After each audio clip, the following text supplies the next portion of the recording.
Welcome to another edition of Cooking with Michelle, learning how to cook how we cook here in the South.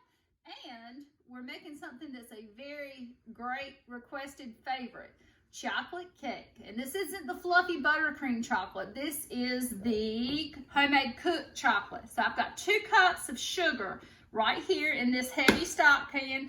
And what we're going to do is bring this up along with the other ingredients to a boil. We're going to boil it for 1 minute, 1 quick minute. We're going to take it off, beat it in the mixer after we add the vanilla, and we're going to put it on this cake right here. And we're going to do that pretty quickly. Let's see, I'm going to first turn my temperature up to medium high, not all the way to high. I'm going to add the cocoa. Add your dry ingredients first. I've got a 1/2 cup of unsweetened cocoa, and I am going to mix this with a whisk. Okay, just kind of incorporate it together a little bit, but it all goes together except for the vanilla. I'm going to set that off to the side, and we'll talk about it in a minute. I'm going to add a 1/2 cup of whole milk, and I'm just whisking this in there. And the sugar granules and the fat in the cocoa butter, we're going to add a whole stick of regular unsalted butter. If you need a little salt, cook it with salt.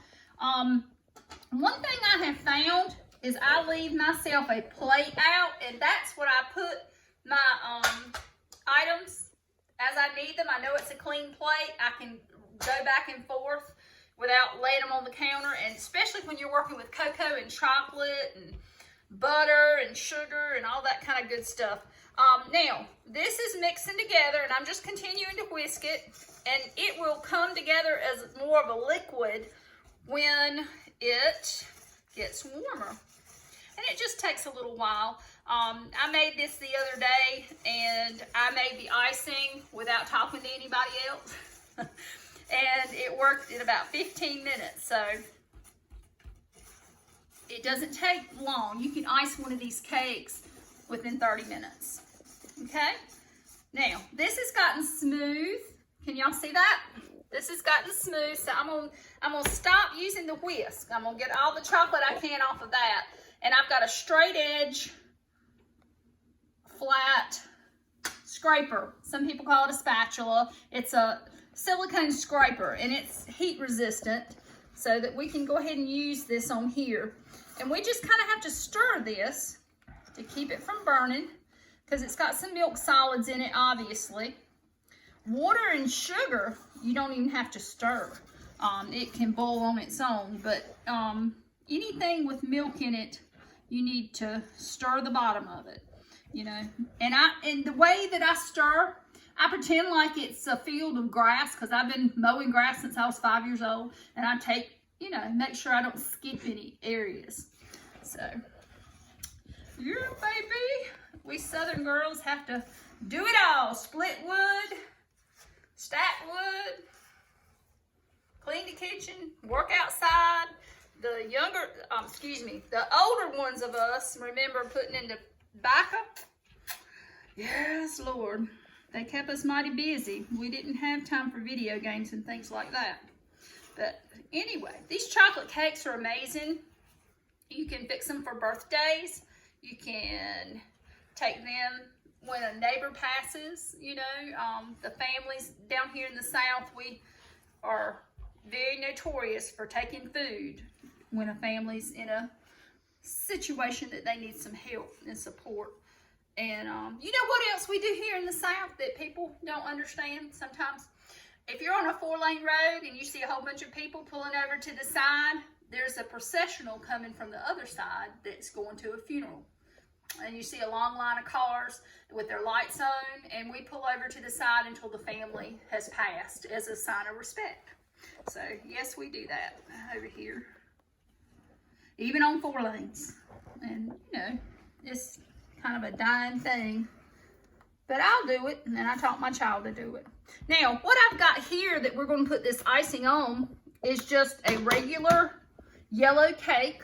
Okay, you can use your favorite yellow cake that you like, homemade, scratch, or you can use a box mix. It's fine, but you want it to be moist, and you want it to be cooked where it will hold up. You see that's got some weight to it, and it's not flimsy. And what I've done, I cooked 3 layers, and I used my serrated bread knife to split them.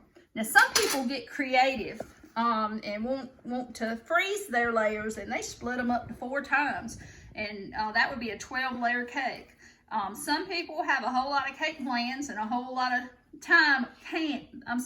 cake pans.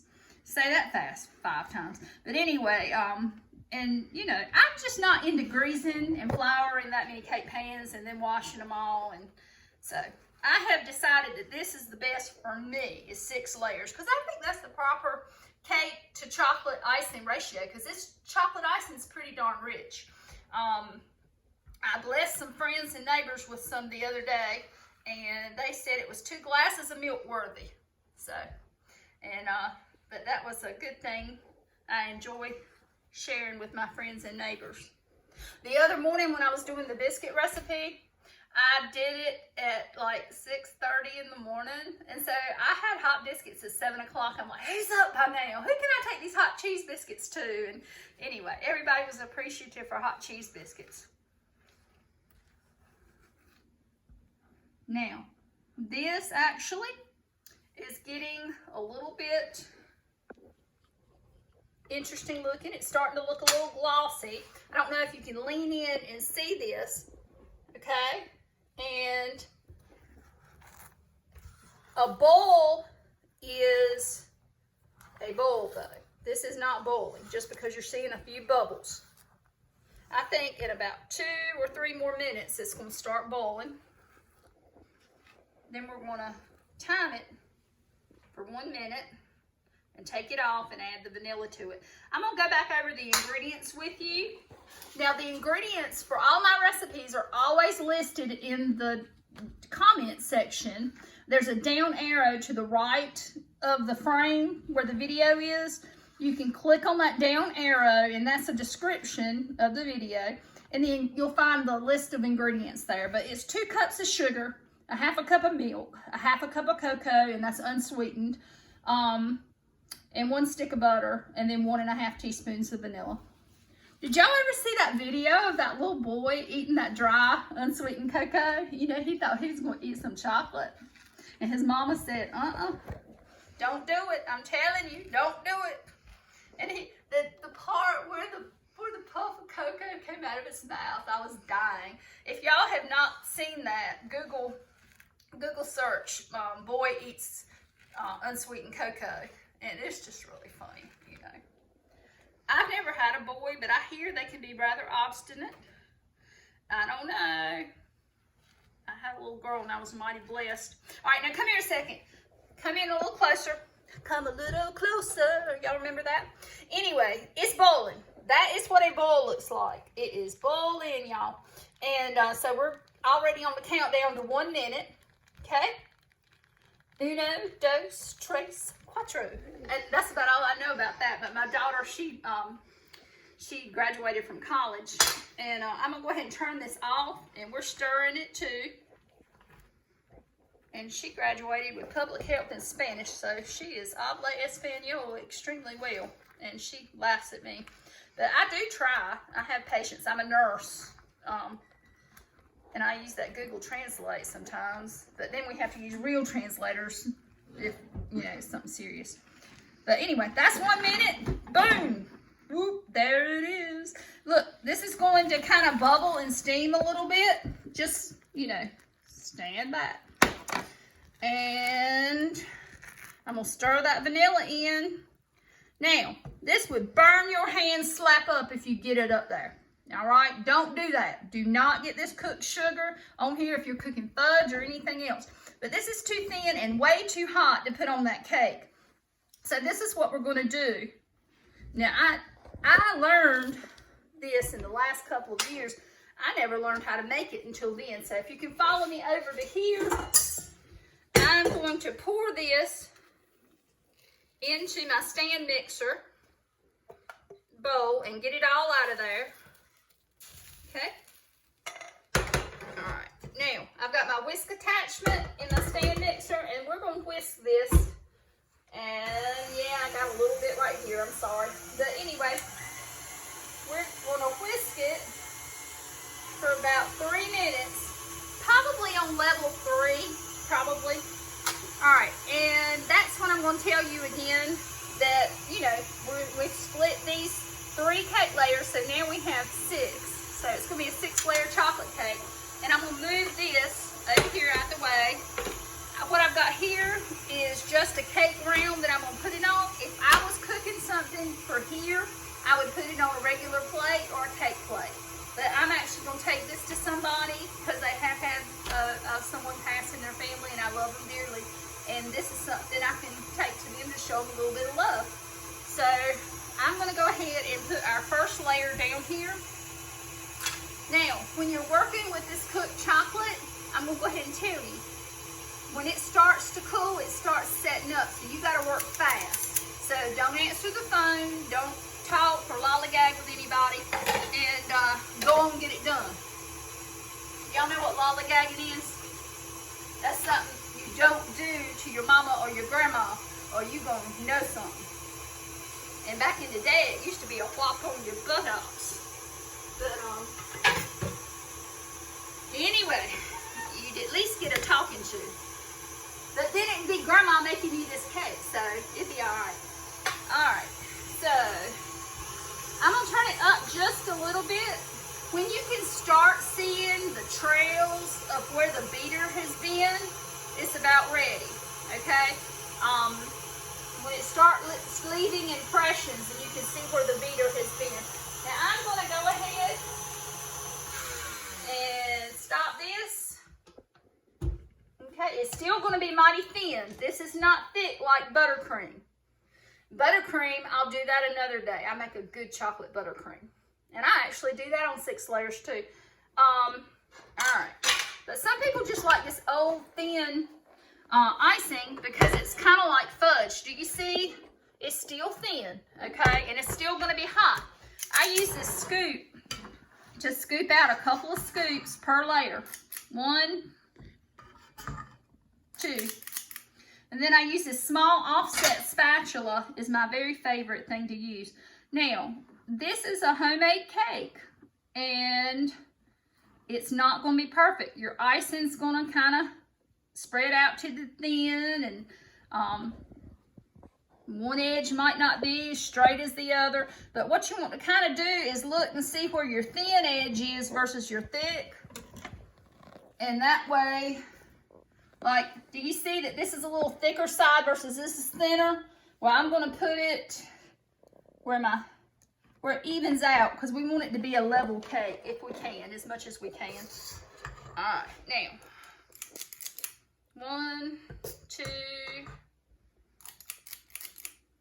We get that out of there. Sometimes I lay it that way and I get lucky and it doesn't fall, and sometimes it does fall. So you put it where you want to put it if you're feeling lucky today. And you kind of develop your own style when you're cooking too. Okay, do you see I'm bringing that all the way out to the edges? And it's thin. It's not going to be thick. And so I've got another one. And that is a little, put that thicker edge on there. And you're going to end up getting chocolate on your stovetop or wherever you're doing this at. Just let it cool and have a rag or some kind of cleaning cloth to clean it up at the end of the day when you're done. And it's a real clean surface. You know, I've seen some people use their fingers to clean it up, just saying.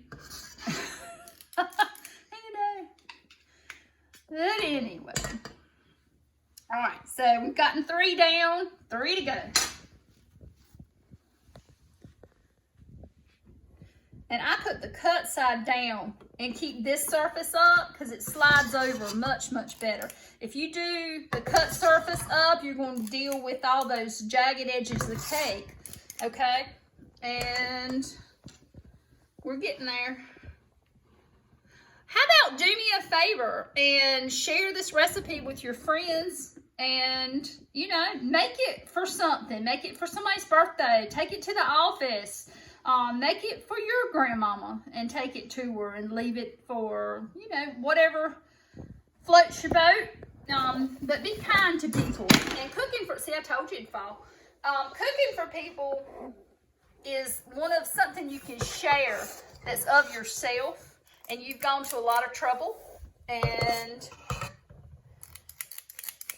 all right, we're getting into short rows now. Do y'all know what that means?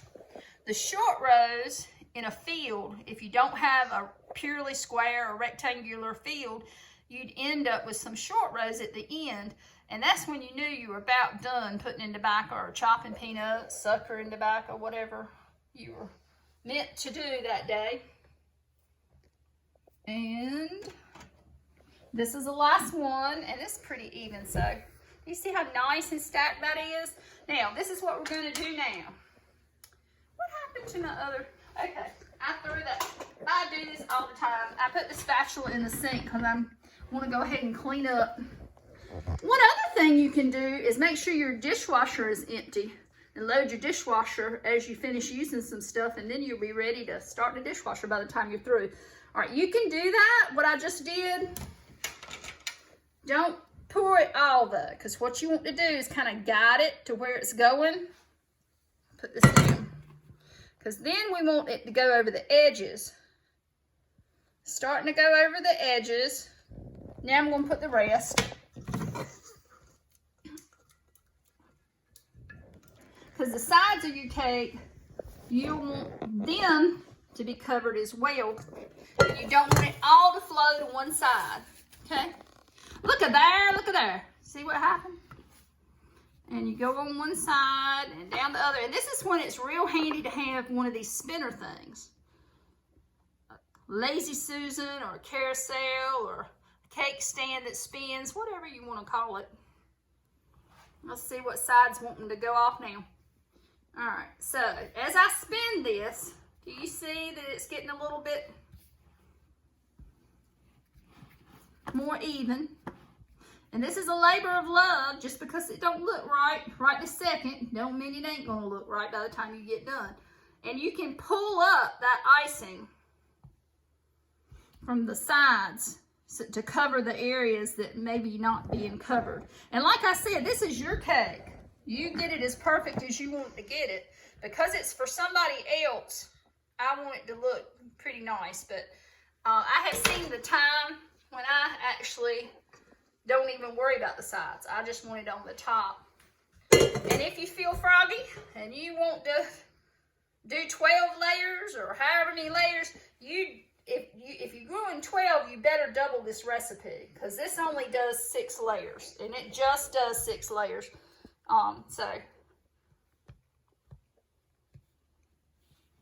Okay. What I'm going to do now is take a warm, damp paper towel and clean off around the edges. I'm going to wet this a little bit.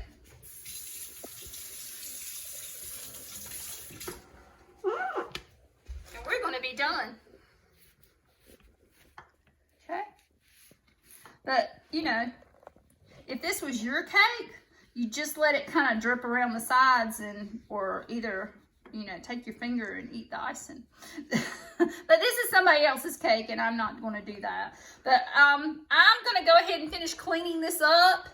And then since I'm not going to touch it anymore right this second, I'm going to kind of let it sit there and cool. And it probably needs to sit there and cool about 30 minutes, okay, before you take it to somebody. Please like, share, and subscribe to my channel. This wasn't hard. You can do this, okay? It was just a few ingredients. The bottom line is don't forget to stir, okay? Know what a bowl is, and then cool it off a little bit with the mixer. And just know it's going to be loose and it's going to be runny. So you might want to make sure you have a platter, you know, that's a little bit bigger than this, but unfortunately I had run out of larger cake boards, so this was the smallest one that I mean the next to the biggest one that I had, and without using a 16-inch one. But anyway, look at this, y'all. I can do this because I'm going to it anyway. But that's some good stuff. Now I'm gonna go wash my hands and finish this up. God bless you. Bye-bye.